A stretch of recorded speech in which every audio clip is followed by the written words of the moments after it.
વેલ હવે ગુજરાતનો કોઈ પણ વ્યક્તિ ગરવી ગુજરાતની જે ઓફિશિયલ વેબસાઇટ છે તે વિઝિટ કરીને ગુજરાતના હરેક સિટી અને ઇવન રૂરલ જે એરિયાઝ છે તેની જંત્રીને જોઈ શકે છે.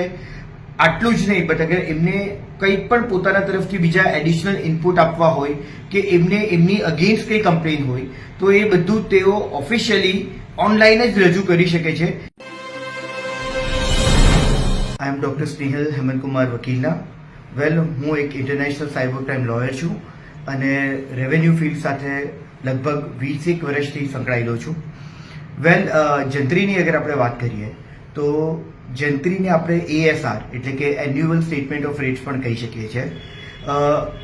એકદમ સિમ્પલ વર્ડ્સમાં અગર આપણે વાત કરીએ તો જંત્રી એટલે કે એક એવો બેઝ કે અગર આપણી જે પણ જગ્યા હોય, આપણી જે પણ લેન્ડ હોય એને ગવર્મેન્ટ ડિપાર્ટમેન્ટ તરફથી કેવી રીતના એનું મૂલ્યાંકન થઈ શકે છે અને જ્યારે તમે દસ્તાવેજ બનાવતા હોય કે યા તો જ્યારે તમને કમ્પન્સેશન મળતું હોય છે, એક્વિઝિશન તમારી જગ્યા થતી હોય ને તમને કમ્પન્સેશન મળતું હોય છે, તો આ બધા સિનેરીઓમાં તમને કેટલું કમ્પન્સેશન મળી શકે છે એ પણ જંત્રીના બેઝ ઉપર એટલે કે એન્યુઅલ સ્ટેટમેન્ટ ઓફ રેટ્સના બેઝિસ ઉપર કેલ્ક્યુલેટ થતું હોય છે.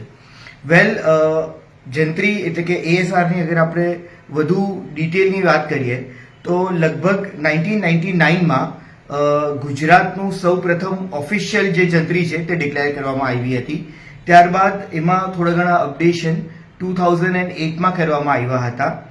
ધેર આફ્ટર ઇન 2011 પાછા ઘણા looking to the real estate market એમાં જે બી બીજા નવા ઇનપુટ્સ આપીને જે બીજા અપડેશન કરવાના હોય તે એપ્રિલ 2011ની જંત્રીથી કરવામાં આવ્યા હતા. રિસેન્ટલી એપ્રિલ 2023માં એ જે જૂની જંત્રી હતી 2011ની તેને ડબલ કરીને અને એમાં બીજા થોડા ઘણા અલગ ઇનપુટ આપીને એક એડોક જંત્રી કરીને આપણે એમ કહી શકીએ કે ઇમ્પ્લિમેન્ટ કરવામાં આવી હતી ગુજરાત ગવર્મેન્ટ દ્વારા. ત્યારબાદ હમણાં એટલે કે 19 નવેમ્બર 2024માં ગવર્મેન્ટ તરફથી એક નવું આપણે એમ કહી શકીએ છીએ કે ઇનપુટ પ્રજા માટે આવ્યું છે. વેલ, હવે ગુજરાતનો કોઈ પણ વ્યક્તિ ગરવી ગુજરાતની જે ઓફિશિયલ વેબસાઇટ છે તે વિઝિટ કરીને ગુજરાતના હરેક સિટી અને ઇવન રૂરલ જે એરિયાઝ છે તેની જંત્રીને જોઈ શકે છે. આટલું જ નહીં, બટ અગર એમને કંઈ પણ પોતાના તરફથી બીજા એડિશનલ ઇનપુટ આપવા હોય કે એમને એમની અગેન્સ્ટ કંઈ કમ્પ્લેન હોય તો એ બધું તેઓ ઓફિશિયલી ઓનલાઈન જ રજૂ કરી શકે છે.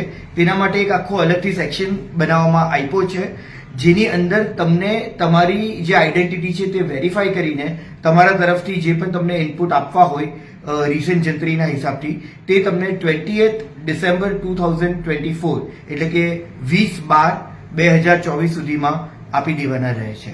વેલ, આઈ હોપ કે આજનું આપણું આ જે કન્વર્ઝેશન છે તે તમને કંઈક ને કંઈક રીતના ઘણી બધી રીતના હેલ્પફુલ થશે. જંત્રી તમારા દસ્તાવેજના ટાઈમ પર તમારી સ્ટેમ્પ ડ્યુટી અને તમારી રજિસ્ટ્રેશન ફીસ માટે ઇમ્પોર્ટન્ટ હોય છે.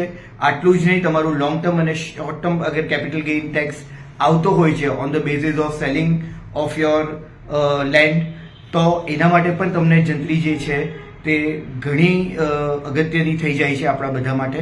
અને જ્યારે પણ આપણી જેમ અગાઉ વાત થઈ હતી કે જ્યારે પણ ગવર્મેન્ટ કોઈ પણ લેન્ડને એક્વિઝિશન કરતું હોય છે તો ત્યારે એના ફેર કમ્પન્સેશન જે છે તે કેલ્ક્યુલેટ કરવા માટે પણ ASR એટલે કે જંત્રી જ બેઝ છે.